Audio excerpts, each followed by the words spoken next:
আমি লাষ্ট ক্লাছত চালোঁ যে estimation of missing value আমি কিদৰে লওঁ এতিয়া আমি চাম interpolation is a technique of filling up intermediate terms of a series এটা সিৰিজত থকা intermediate টাৰ্মটো উলিয়াবলৈ হ'লে আমাৰ interpolation টেকনিকটো ব্যৱহাৰ কৰোঁ here we find two types of variable আমি দুটা variable পাম এটা হ'ল independent আৰু এটা dependent it is the method of estimating the value of a function for any intermediate value of the independent variable when the values of the function are given corresponding to a number of values of the variable আমি first ক্লাছটোত কৈছিলো যে calculus of finite differenceৰ আমি y equal to fx y টো আমাৰ কি হ'ব dependent variable x টো independent variable x to change হলে আমাৰ কি হ'ব y টো চেঞ্জ হ'ব ইয়াত আমাৰ ইয়াত কি দিছে let fx not fx1 fx2 up to fxn are the values of the function fx for different values of x x ৰ প্ৰত্যেকটো বেলেগ বেলেগ ভ্যালুৰ কাৰণে আমাৰ কি আহিব fx টো আমাৰ এন্ট্ৰিজ কিনে আমি বেলেগ বেলেগ পাম x কিনে আমাৰ কি বুজাব আৰ্গুমেন্ট বুজাব y equal to fx সেইখিনি আমাৰ হ'ব entry The method of finding the value of fx for any value within the range x not to xn is known as interpolation. যোন কি কৈছে method of আমি fx ৰ ভ্যালুটো উলিয়াবলৈ আমি কাৰ সহায় লম আৰ্গুমেন্টৰ সহায় লম সেই মেথডটোকে কি কৈছে interpolation. Extrapolation is the process of finding the value of the function fx for any value of x outside a given range. আমি f entry উলিয়াবলৈ হলে আমি x ৰ outside আমাৰ যোনটো আৰ্গুমেন্ট দিয়া থাকিব সেই আৰ্গুমেন্টখিনি ভিতৰ যদি আমি এটা ভ্যালু এস্টিমেট কৰি এন্ট্ৰিটো চাওঁ তেতিয়া হেতু হ'ব আমাৰ কাৰণে ইন্টাৰপোলেশন আমি মানে ভিতৰৰ ভ্যালু এটা এস্টিমেট কৰো যদি আমি আৰ্গুমেন্ট কিটাৰ বাহিৰৰ ভ্যালু এটা এস্টিমেট কৰি তাৰ corresponding এন্ট্ৰিটো চাওঁ হেতু হ'ব এক্সট্ৰাপোলেশন যদি আমাৰ এক্সাম্পলটো দি আছে suppose we are given the production of tea in Assam for the years 1985 to 2005 or 1985 1990 আমাৰ 5 yearly difference আছে এইটো আমাৰ কি হ'ব 5 years হ'ব interval of differencing to আমি ইয়াৰ পৰা কি উলিয়াব লাগে we are required to find the production of tea for the year 1992 তে আমাৰ যদিহে আমি 1985 ৰ পৰা 2005 লৈকে 5 years difference আমাৰ tea production খিনি দিয়া আছে তাৰ পৰা আমি এস্টিমেট কৰিব লাগে 1992 তেতিয়া আমি কি মেথডৰ সহায়ত আমি কৰিম ইন্টাৰপোলেশন সহায়ত কৰিম যেহেতু আমাৰ স্টাৰ্টিং ইয়াৰ হৈছে 1985 আৰু এন্ডিং ইয়াৰটো হৈছে 2005 because 1992 টু এই ৰেঞ্জটোৰ ভিতৰত আমাৰ পিৰিয়ডটোৰ ভিতৰত সোমাই আছে সেইকাৰণে আমি ইয়াৰ হয় ইন্টাৰপোলেশন উলিয়াম in case production is to be estimated for the year 2007 it is an extrapolation problem যদিহে আমাক 2007 ইয়াৰৰ প্ৰডাকশনটো আমি চাব লাগে তেতিয়া এই তো হ'ব আমাৰ কাৰণে এক্সট্ৰাপোলেশন আমি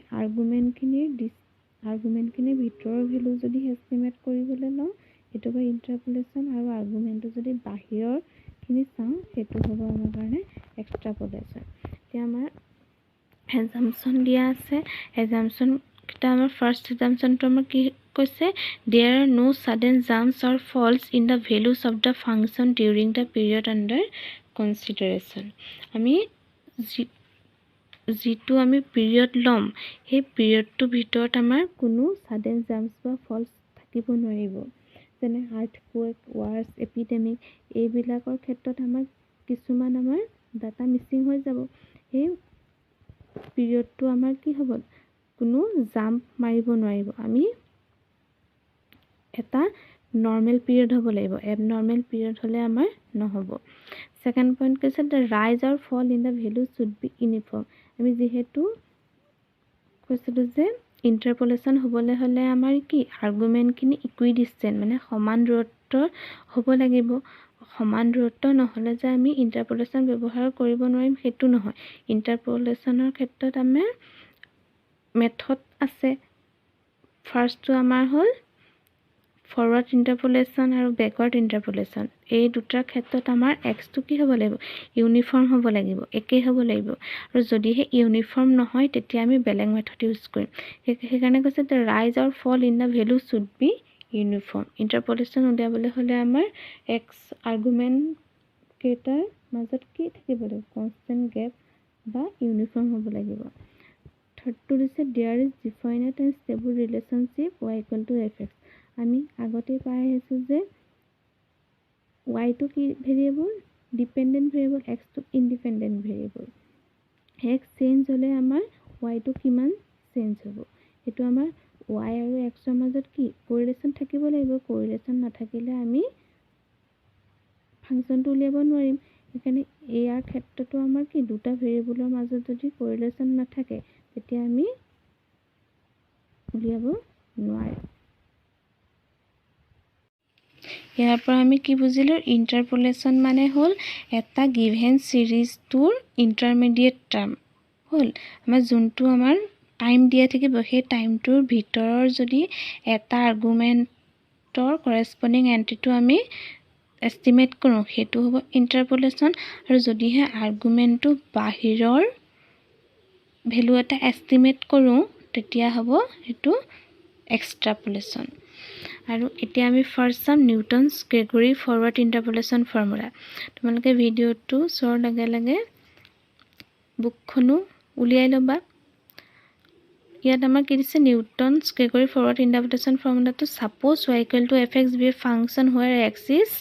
independent and y is dependent. ৱাইটো কি ভেৰিয়েবল কৈছে? ডিপেণ্ডেণ্ট আৰু এক্সটো ইণ্ডিপেণ্ডেণ্ট।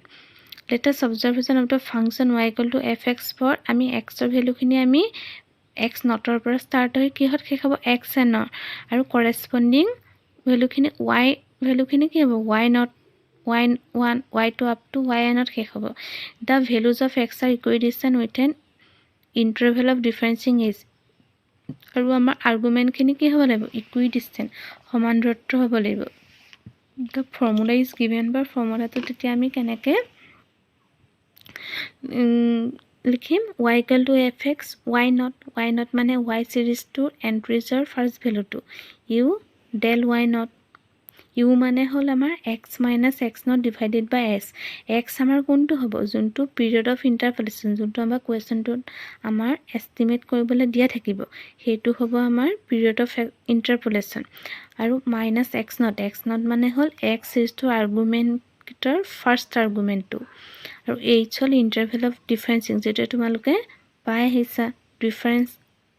গেপটো। এতিয়া ইউ গম পালোঁ, ডেল ৱাই নট ডিফাৰেঞ্চ টেবুলৰ সহায়ত আমি গম পাম, উলিয়াব পাৰিম। ডেল আমাৰ কিমানলৈকে যাব? কিমান অৰ্ডাৰ ডিফাৰেঞ্চলৈকে যাব আমি কেনেকৈ গম পাম? যদিহে আমাৰ যেটা অবজাৰভেশ্যন দিয়া থাকে, যেটা ভেলুজ দিয়া থাকে সেই ভেলুজকেইটাৰ পৰা যদি আমি 1টা মাইনাছ কৰি দিওঁ তেতিয়া সিমান অৰ্ডাৰ কি হ'ব? ডিগ্ৰী অফ পলিনমিয়েল হ'ব। সিমান টাইম আমি ডিফাৰেঞ্চ উলিয়াব লাগিব হ'ল। তাৰপিছত next you into U minus 1/2 factorial del square y naught. আমাৰ তেনেকৈ এক্সটেণ্ড হৈ গৈ থাকিব। যদি আমাৰ থাৰ্ড টাইম যদি কৰোঁ u into U minus 1 into U minus 2 divided by 3 factorial del cube y naught. Y নটটো আমাৰ ডেল ৱাই নট মানে কি? ফাৰ্ষ্ট ডিফাৰেঞ্চৰ কলমটোৰ ফাৰ্ষ্ট ভেলুটো। ডেল স্কুৱেৰ ৱাই নট মানে হ'ল ছেকেণ্ড ডিফাৰেঞ্চৰ টেবুল কলমটোৰ ফাৰ্ষ্ট ভেলু। তেনেকৈ আমাৰ ডেল কিউব ৱাই নট মানে থাৰ্ড ডিফাৰেঞ্চ কলমটোৰ ফাৰ্ষ্ট ভেলু আপ টু তেনেকৈ আমাৰ nth টাৰ্মলৈকে আমাৰ গৈ থাকিব হ'ল। এইটো ফৰ্মুলা লিখি ল'বা। দুবাৰমান প্ৰেক্টিছ কৰিলে তোমালোকৰ মনত ৰাখিবৰ কাৰণে সহজ হ'ব। আৰু ইউটো মনত ৰাখিবা। আৰু কি কৈছে? This method is applicable only when values of x are equidistant. এই মেথডটো ফৰৱাৰ্ড ইণ্টাৰপোলেশ্যন ফৰ্মুলাটো আমাৰ কেতিয়া এপ্লাই হ'ব? যেতিয়া আমাৰ এক্সৰ মানে আৰ্গুমেণ্টখিনি আমাৰ ইকুইডিষ্টেণ্ট হ'ব ভেলুখিনি যোনখিনি আমাৰ দিয়া থাকিব সেইখিনি সমান দূৰত্ব থাকিব লাগিব this formula gives good estimate of the function if the interpolation value lies in the beginning of the axis আৰু আমি এটা মনত ৰাখিব লাগিব যে যোনটো আমাৰ এষ্টিমেট কৰিবলৈ দিব সেই এষ্টিমেট কৰিবলৈ দিয়া ভেলুটো আমাৰ আৰ্গুমেণ্ট প্ৰথম দুটাৰ মাজৰ থাকিব estimate কৰিবলৈ দিয়া ভ্যালুটো the reason for the name forward interpolation is that in this method we use only leading difference and this occur in the beginning only এই কাৰণে আমাৰ কি বুলি কৈছে প্ৰথম দুটাৰ মাজত থাকিবৰ কাৰণে হেতু আমাৰ ফৰৱাৰ্ড হৈছে যদি হে একেবাৰে আৰ্গুমেন্টৰ লাষ্ট ভ্যালু দুটাৰ মাজত থাকে এষ্টিমেট কৰিবলৈ দিয়ে তেতিয়া হেতু হ'ব আমাৰ ব্যাকৱাৰ্ড Many of times it is simply known as Newton's forward formula. The example to from the following data find F14. Our F4 estimate কৰিবলৈ দিয়া value to আমাৰ কিমান আছে 14 দিয়া আছে তে 14 to আমাৰ কোন দুটা আৰ্গুমেন্টৰ মাজত আছে x ৰ আৰ্গুমেন্ট কিনি হৈছে 12 16 20 24 ইহঁতৰ ইন্টাৰভেল অফ ডিফাৰেন্স কিমান কে আছে 4k আছে 4k আছে প্ৰত্যেকটো কি ইকুইডিষ্টেন্ট হৈছে তেতিয়া আমি গম পাম যে এটো ইন্টাৰপোলেশ্যন ফৰৱাৰ্ড মানে এষ্টিমেট কৰিবলৈ দিয়া ভ্যালুটো আমাৰ প্ৰথম দুটা ভ্যালু ইন্টাৰমিডিয়েট মাজৰ ভ্যালু এটা আছে তাৰ কৰেসপন্ডিং আমাৰ এন্ট্ৰিজ খিনি দিয়া আছে 1 5 10 17 হল এতিয়া solution to have here Newton's forward interpolation formula can be applied since values of x are equidistant and 14 lies in the beginning of x series আমি এটো গম পাম যে ইয়াত আমাৰ x ৰ ভ্যালু খিনি ইকুইডিষ্টেন্ট হৈছে সেই কাৰণে আমি নিউটন ফৰৱাৰ্ড ইন্টাৰপোলেশ্যন ফৰ্মুলা ব্যৱহাৰ কৰিম যেহেতু আমাৰ উলিয়া এষ্টিমেট কৰিবলৈ দিয়া ভ্যালুটো x সিৰিজটো প্ৰথম দুটা ভ্যালুৰ মাজত আছে তেতিয়া আমি ফৰ্মুলাটো লিখিম আমি আমাৰ fx ৰ ভ্যালু আমাৰ কিমানটা দিয়া আছে 4টা দিয়া আছে তেতিয়া আমাৰ ডিফাৰেন্স টেবুলখন কি হলকে যাব 3 লৈকে যাব তেতিয়া আমি y equal to fx আমি লিখিম y naught plus u del y naught plus u into u minus 1 by 2 factorial del square y naught plus u into u minus 1 u minus 2 divided by 3 factorial del cube y naught আমাৰ u টো হ'ব x minus x naught x মানে হল যোনটো আমি estimate কৰিবলৈ দিয়া ভ্যালুটো 14 আছে x naught হল x argument খিনিৰ ফাৰ্স্ট ভ্যালুটো 12 আছে ডিভাইডেড বাই h মানে হল 4 তেতিয়া আমি ইয়াৰ পৰা পালোগে 0.5 এতিয়া আমি ডিফাৰেন্স টেবুলখনৰ পৰা পাম যে আমাৰ x আমাৰ আৰ্গুমেন্ট খিনি দিয়া আছে 12 16 20 24 ইন্টাৰভেল অফ ডিফাৰেন্সিং হল 4 তো y equal to f যোনখিনি আমাৰ এন্ট্ৰিজ দিয়া আছে 1 5 10 17 তে আমাৰ এন্ট্ৰিজ আমাৰ 4টা দিয়া আছে 4টা দিলে আমাৰ কি হ'ব n টো হল 4 n - 1 ডিগ্ৰী অফ পলিনোমিয়েল আমাৰ হ'ব তে আমি থাৰ্ড ডিগ্ৰী লৈকে আমি কি কৰিব লাগিব উলিয়াব লাগিব থাৰ্ড ডিগ্ৰী ডিফাৰেন্সলৈকে উলিয়াব লাগিব তে থাৰ্ড তে ফাৰ্স্ট ডিফাৰেন্সটো আমি কি পাম 5 minus 1 equal 4 10 minus 5 equal 5 17 minus 10 7 আকৌ del square y to আমি পাম 5 minus 4 1 7 minus 5 2 2 minus 1 1 তে আমি থাৰ্ড ডিফাৰেন্সলৈকে উলিয়ালো তে আমাৰ ফৰ্মুলাটোত আছিল যে u মানে আমি 0.5 অলৰেডি পালো তে 4 মানে হ'ব del y naught del y কলমটোৰ ফাৰ্স্ট ভ্যালুটো আমি কি হ'ব মই আগতে ডিফাৰেন্স টেবুলখনত মই তোমালোকক ভালদৰে বুজাইছিলো যে y equal to fx এই আমাৰ এন্ট্ৰিজ খিনিৰ ভ্যালুটো আহিব y naught y1 y2 y3 তেনেকে তে del y কলমটোৰ ফাৰ্স্ট ভ্যালুটো হ'ব del y naught del y1 del y2 হল তেনেকে del square del cube তেনেকে যাব তে আমাক লাগে u লগত আমাৰ del y naught ৰ ভ্যালুটো 4 আছে ফাৰ্স্ট টু ফৰৱাৰ্ড মানে কি আগৰ ভ্যালু খিনি কো del square y কাৰণে আমাৰ কি আছে 1 আছে আৰু del cube y কাৰণে 1 আছে বাকি আমি ক্যালকুলেট কৰি আমি কিমান পালোগে 2.94 হল এটোৱে আমাৰ এষ্টিমেটেড কৰিবলৈ দিয়া ভ্যালুটো আমাৰ এন্ট্ৰিজ পালোগে তে আমাৰ এষ্টিমেটেড কৰিবলৈ দিয়া ভ্যালুটো 14 আছিল মানে 14 আৰ্গুমেন্টৰ 12 আৰু 16 ভিতৰত থকা 14 ভ্যালুটোৰ আৰ্গুমেন্টটোৰ কৰেসপন্ডিং এন্ট্ৰিজ হ'ব 2.94 যোনটো আমাৰ দিয়া ভ্যালু গিটাৰ ভিতৰৰ এটা ভ্যালু The example 32 দিছে from the following data estimate the number of students who got less than 45 marks দিয়া আছে less than 30 30 to 40 40 to 50 50 to 60 60 to 70 70 to 80 তাৰ corresponding আমাৰ student খিনি দিয়া আছে solution to was we first prepare the cumulative frequency table as shown below তি আমাৰ question টোত marks খিনি এটা interval ৰ মাজত দিয়া আছে কিন্তু interpolationত আমাৰ intervalৰ কোনো কথা নাহে তাত আমাৰ ভ্যালু খিনি কি হ'ব লাগিব argument খিনি discrete হ'ব লাগিব integral value হ'ব লাগিব হে কাৰণে আমি যদি হে cumulative frequency table খন বনাই লও তেতিয়া তাৰ পৰা আমি interpolation কৰিবলৈ সুবিধা হ'ব less than 30 মানে 30 কে সৰুখিনি x ৰ ভ্যালু আমাৰ কি হ'ব ফাৰ্স্ট 30 40 50 60 70 up to 80 লৈকে আহিব তাৰ কৰেসপন্ডিং এন্ট্ৰিজ খিনি নম্বৰ অফ ষ্টুডেন্ট খিনি আহিব 30 ত আমাৰ 10 আছে 30 to 40 এই ৰেঞ্জটোৰ ভিতৰত আমাৰ কিমান আছে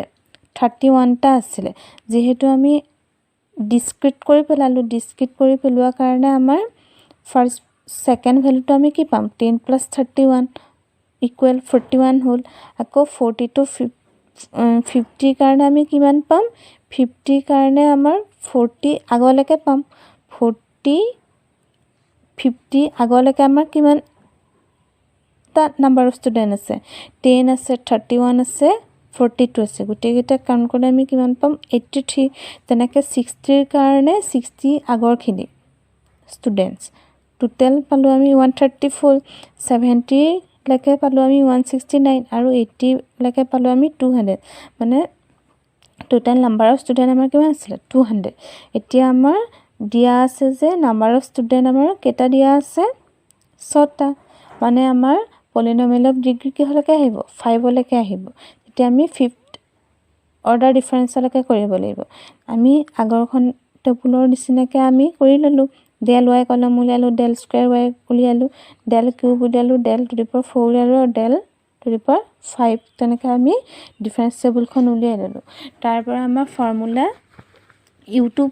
এস্টিমেটেড কৰিবলৈ দিছিলে আমাক কিমান less than 45 মানে x যোনটো আমাক উলিয়াবলৈ দিয়া ভ্যালু হেতু হল 45 x not মানে x is to first value 30 আমি পালোগে 1.5 আমি ফৰ্মুলাটো পুট কৰি দিলো ফৰ্মুলাটোত আমাৰ del to the power 5 লৈকে আমাৰ যাব হল তাৰ পৰা আমি পালোগে 59.51 যেহেতু আমাৰ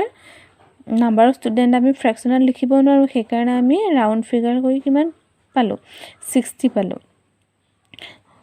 the number of students who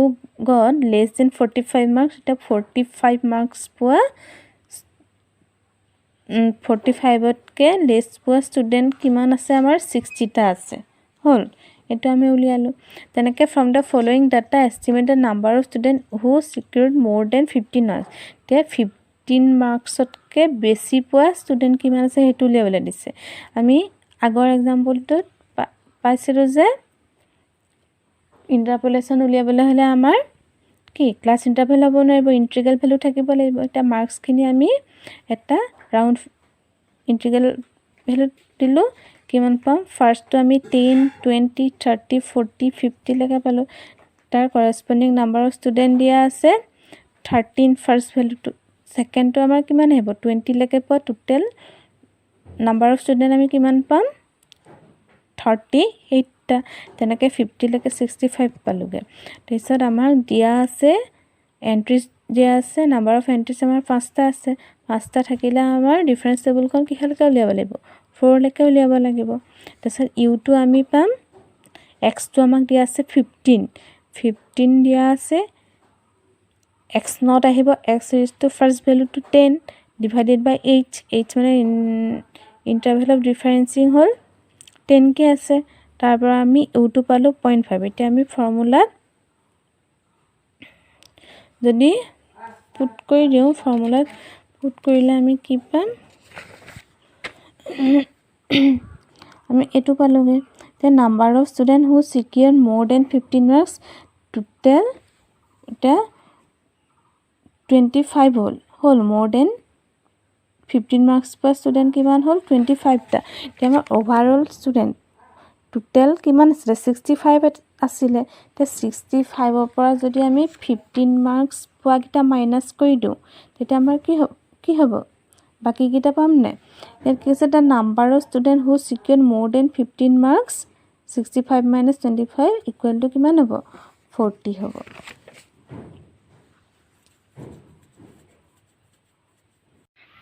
আমি আগৰটো পালো যে নিউটনছ ফৰৱাৰ্ড ইন্টাৰপোলেশন ফৰ্মুলা এটোত আমাৰ ডিফাৰেন্স টেবুলখনৰ প্ৰথম ভ্যালু কিটা ল ওপৰৰ এটো এতিয়া আমি চাম Newton's Gregory backward interpolation formula suppose y equal to fx be a function where x is independent y is dependent variable আমি আগতে পাই আহিছো যে y টো কি ভেৰিয়েবল ডিপেন্ডেন্ট ভেৰিয়েবল x টো ইন্ডিপেন্ডেন্ট ভেৰিয়েবল আমি কেনেকৈ লিখিম